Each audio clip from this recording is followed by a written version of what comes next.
Hey everybody, and welcome back to another episode of OHR, Universal, Disney, and more. Today I want to talk about the new Minions Land at Universal Studios in Florida, which has just officially opened, though I believe that the Minions Blast attraction is still in preview. So this land is really, really cool, and especially the Minions Blast ride attraction. I'm actually not sure what to call it, so I'm just going to go with attraction because it really isn't a ride. It's more of what you would go on if you took a ride on that luggage delivery thing at an airport, which is not a ride, so don't go do that. But this is just a really cool attraction, and I really want to get into why I think it's so cool, because I've kind of been seeing a lot of reviews about it saying that it's underwhelming, which I think is completely unfair to what Universal presented. So I want to start out walking into the actual Minions Land here. You can see that Minions Land is now complete in its aesthetic. Minions Land, though, is nice just because you don't see cohesion very much these days in theme parks. Looking at you, Disney. And it's not just something cheap and thrown together. You could tell people really said, we have this much budget because all the budget's going elsewhere, and we are working with stuff that already exists, so we can only do so much, but we can still make this pretty cool. And that's exactly what they did. So this Minions Land is basically four things. It is the Minions ride, Minion Mayhem. It is the new shooting attraction, the Minion Blast. It is a bakery called Bake My Day. And it is the Minions Cafe. And there are technically areas where you can go and get photos with like Gru, and I'm going to assume at some point in time during the day, Minions. And then there's an area over off to the in between the bakery and the Minions Cafe where you can get these ice cream pops. So this is just a really cool cohesive land. But since everybody knows Minion Mayhem and you can see countless videos of it online, I want to concentrate on the other areas. Now, in almost all the reviews that I've seen of the new Minions Blast online, they have all been critical of the fact that it seemed underwhelming to them, which I think is really unfair to this attraction. Primarily because Universal never billed this as some sort of new roller coaster or anything more than it is. They've always said that it was just a walkthrough, which, all things considered, since they are coming out with an entire new theme park and DreamWorks Land, I think getting anything is pretty impressive, because you have to remember almost all their budget is going towards the new park and then the new extended DreamWorks Land in Universal Studios. The walkthrough itself, though, is a cool idea. So the way this attraction works is that while standing in line, you are told all about VillainCon, and you see certain posts related to that, and you're told that you're about to enter into training to be part of something called the Vicious Six. So this is where the whole shooting thing comes in, and your score, and you want to get the highest score so that you can be one of the Vicious Six. There isn't really much more story to it than that, other than you're in a VillainCon. But because there isn't much more story than that, this is what kind of makes this ride so great, is it doesn't have a lot to work with. It's going off the idea that you're just at a villain convention, and you're just walking through.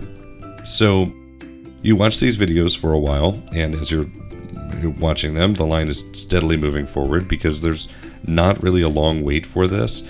I think when we stepped in line, it said 55 minutes, and by the time we finished, it was entirely meaning a line plus going through the attraction plus putting up the gun and going through the gift shop. I think maybe 25, maybe 30 minutes, something like that. And you have to remember there were high crowds for this because everybody wanted to do it because it's new. But you walk through, you're watching the video, you get to then this room where it is more of a convention room. So you see displays around for what I'm going to assume are villains from some movie. Again, I only saw one of the three, so sorry if I'm not giving enough credit to what these displays are, but I really kind of want to paint that picture in that, since I don't know the movies, this was still really great to someone like me. So even if you're not a huge fan of the Despicable Me series, you'll still really enjoy this. So, of course, it's air conditioned, and it looks nice, new. It looks like it was very artistically done, and it reminded me, actually, of if you went to Halloween Horror Nights. But in this case, if you went to Halloween Horror Nights, and then not all the houses weren't all just horror, they were something else, some other sort of walkthrough story. And that I thought was the coolest thing, because I've thought that for a while. The Halloween Horror Nights is great, but if you're someone like me who's really not that into Halloween, this is even better because you're going through a fake convention and it's telling you this story, and you're seeing all these cool little things, little puns everywhere and things like that. And as you go through, you're completely immersed in this environment. So they really divided things up well. They had one that was something about it like a truck thing, I guess, an evil truck company or an evil car company, and then one that was like an undersea sort of thing, and another one that was makeup, which was great because it reminded me of Zoolander. And just having something to look at, having something to that is engaging and is interesting, I think it's just a huge win for Universal, because again, this is just a walkthrough. They didn't have to do anything in this space. They could have shut it down and said, you're getting a whole new theme park and you're getting a new DreamWorks area. So this is something special, but it's again not underwhelming. It's not done poorly. So you then enter into the area where you actually get your gun, and unfortunately this is where I have to stop filming because you are not allowed to film on the actual attraction right now. But using the video from the preview outside when you're in the queue, I can show kind of how this works. You are stepping onto a platform that again is like the luggage return thing at an airport, and you step onto a dot, so you're separated from other people. There's no crowding or anything, and you just start shooting. You start shooting at everything on the screen, and I wish I could show this, but again, I can't film inside there. You can shoot everything, which is just the coolest thing. It's all screens. I mean, there are props around there, but when you shoot, for example, a background and not a particular target, it will make the background explode and deteriorate and go away. If you shoot a platform, it'll eventually cause the platform to go away, and if there's something on it, it'll fall. If you shoot at minions, then they react. So everything is very interactive. I'm not gonna lie, the gun itself does not line up well, and I think that is just a side effect of the fact that your platform is moving forward. So the sensor that is reading it from the corners of the wall simply can't place you all that well. But if you're really that serious about winning this thing, you should just know that you don't actually get to join the Vicious Six in the end, and it's not a real villain con. So sorry about that, but the truth must be heard.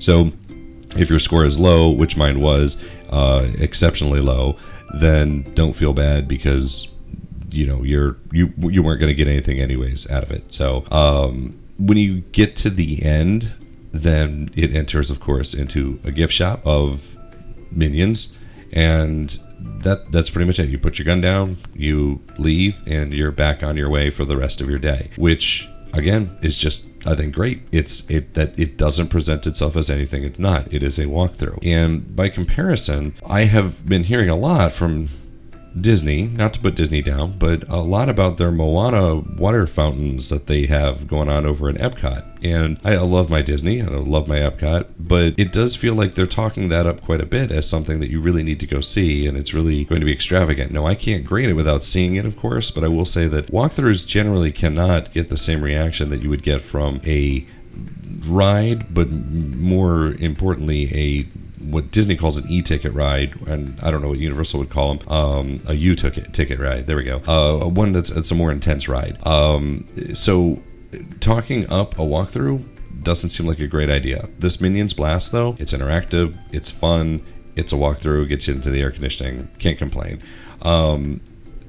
Next, when you leave there and you go out to go to the right, you can go to the Bake by Day Bakery, which I thought was a really nice looking bakery. Again, Universal has every right to say they're on a budget right now, so they really didn't need to open anything. They could have made this a facade, but they did, and it's a nice bakery with some Minions related stuff and great interior with some decorations around. I also couldn't help but notice that I'd never seen this one candy bar before that was a cotton candy flavor, and I didn't buy it because I don't know, I didn't think to actually buy it. I just thought it'd be just as good filming it for some reason.